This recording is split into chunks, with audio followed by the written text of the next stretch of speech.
All right, DHS posting the mugshot of the son of a high-ranking Iranian official known as Screaming Mary. She worked as the spokeswoman for the terrorists behind the 1979 U.S. Embassy takeover, which included more than 50 Americans held hostage for 444 days. Secretary of State Marco Rubio writing on X, quote, "This week I terminated their lawful permanent resident status." And today, Saeed Asha Hashemi and Mariam Tamasabi and their son are now in custody of U.S. Immigration and Customs Enforcement, pending their removal from our country. Her family should never have been allowed to benefit from the extraordinary privilege of living in our country. Former DHS Deputy Assistant Secretary Jonathan Fahey joins me now. Jonathan, this follows news that the niece and grandniece of Qasem Soleimani were living here. The daughter of Ali Larijani, who is the de facto ruler of Iran, was living here and working as a professor. These two individuals were professors as well. And separately, there's an Iranian activist who spoke to the New York Post and said that she has been collecting evidence about these people living in the United States, benefiting from the U.S. and providing that information to the feds. And she says that there are thousands more Iranians with ties to the terrorist regime living in the U.S. And she goes on to say these people can be sleeper cells, and at the right time, they may get activated. They are really rooted in America. And that is why what the Department of Homeland Security or immigration is doing to deport these people is so valid. I mean, she lays it out there, but I'll ask you this question. How big of a threat are these people that we're just learning about now, living in the United States with deep ties to the Iranian regime? How big of a threat is this to all of us?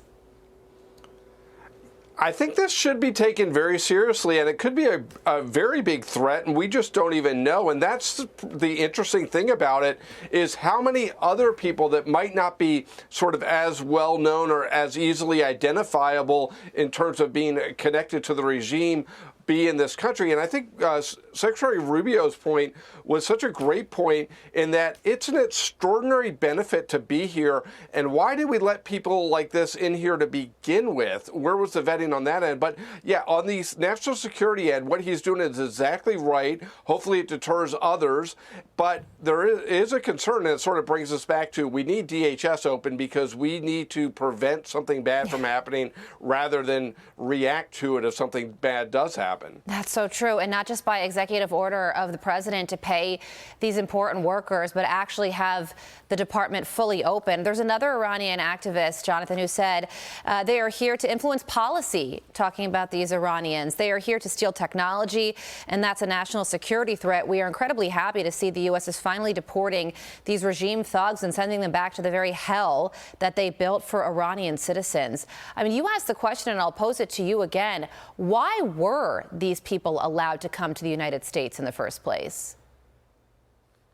This just really shows that, you know, I don't know the specifics of each one of these people, but where was our vetting and how are we vetting people that are loyal to the country? Because these are lawful permanent residents, meaning they're on track to get citizenship in the United States. And if you're going to do that, you should be loyal to the United States, not loyal to the Iranian regime or anywhere else. But yeah, it does show really a difference between the Trump policy and the prior policies of other administrations, where the Trump policy is putting America first, and if you aren't loyal or if we don't know, you shouldn't come in. And that's the really scary thing about what's been going on the prior 4 years under the Biden administration, because so much of the people that are here, we just don't know, and that's the worst or the scariest part of it all. Yeah, no, it certainly is. And, you know, it only makes common sense to take a closer look at this, especially given what's going on right now in the Middle East. So how difficult will it be? Are we being proactive about this in terms of looking at who's been given a green card, doing a real deep investigation into the Iranian Americans, or the Iranians rather, who are here in America right now, and figuring out if they have regime ties, and also people in other adversarial countries who are here?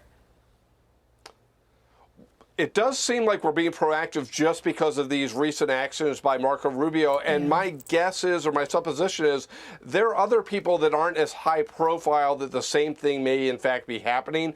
But hopefully we are proactive on not just the Iranian regime, like you said, but other regimes that may be harmful to us.